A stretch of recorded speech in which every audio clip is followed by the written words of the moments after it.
Some people think it's possible to talk about diversity and inclusion without being political. Do you think that's true?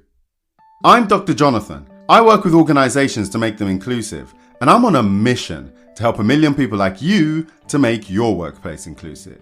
Get your pen and paper ready because we're going to be talking about why diversity and inclusion is a political issue whether you like it or not. This is the second in a 2-part series about diversity and inclusion debates. This was inspired by a question that I received in our LinkedIn group, The Element of Inclusion Community, from Kerry Hadstead, who's based in Germany. And apologies again if I've mispronounced your name, Kerry. Check out that thread in the show notes if you want to see the conversation that inspired these podcasts. In the group, Kerry posted a link to a TED Talk by Julie Dahr, who's a partner at Boston Consulting Group. The video is called How to Disagree Productively and Find Common Ground. One of the useful insights from that video was a concept of debating ideas and not identity. Last week, I picked up on the debating part. This week, I want to talk about identity and identity politics. The phrase I mentioned, debating ideas and not identity, it implies that it's possible to separate ideas from identity. And this depends if we're talking about the identity of the person speaking or the concept of identity in general. Context is crucial here, but in the context of inclusion, separating ideas and identity may be difficult. So what do I mean? Last week I said, I'm not trying to convince you that racism exists. I'm not trying to convince you that transphobia exists. I'm not trying to convince you that anti-Semitism or Islamophobia exists. But it's difficult to talk about any of those things without talking about social identity. It's difficult to talk about racism without considering people of a particular race. It's difficult to talk about transphobia without considering people who are trans. It's difficult to talk about anti-Semitism without considering people who are Jewish. And it's difficult to talk about Islamophobia without considering people who are Muslim. I think you get the point. Talking about ideas and identity aren't always easy to separate. But how does this relate to politics? Here's the thing.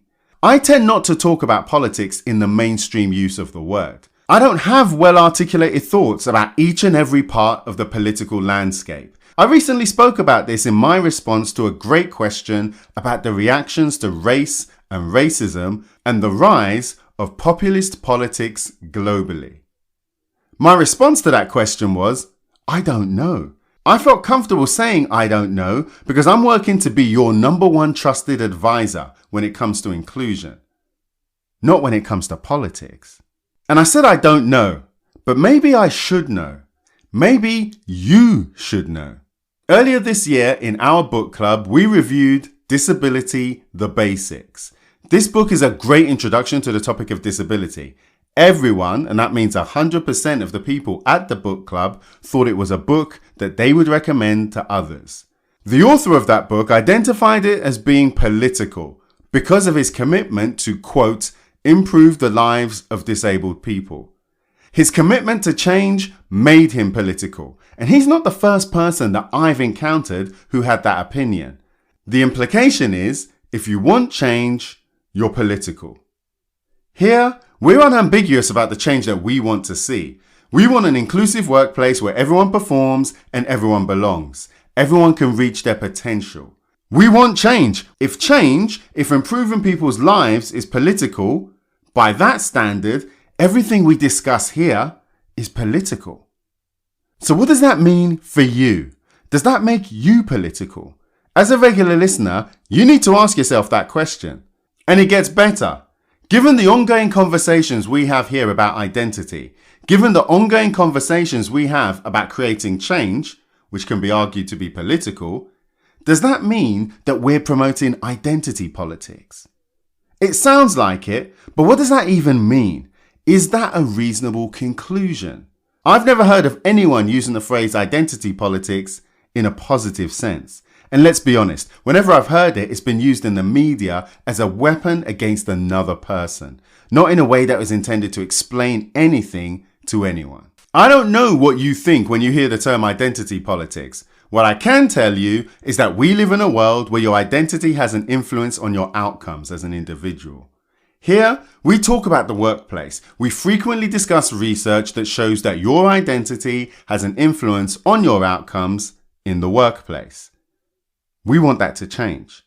For that to happen, we need to understand and address these issues. It's necessary to discuss identity. It's necessary to discuss the workplace. And we like to get specific. The reality is, diversity, inclusion, these things come with commitments and implications. And we need to understand what they are. I'm going to be doing my homework on this. And so should you. So let's wrap this up. What are the key messages here? 1. It's not always easy to separate ideas from identity. 2. Some say that creating change makes you political. And 3. Promoting inclusion has implications. So what do you think? Do you agree that wanting change makes you political? Get in touch or leave a message. I would love to hear from you. If you've learned something from today's show, then give us a review on iTunes. It helps other people like you to find the show. Thanks for listening, and I'll see you in the next episode.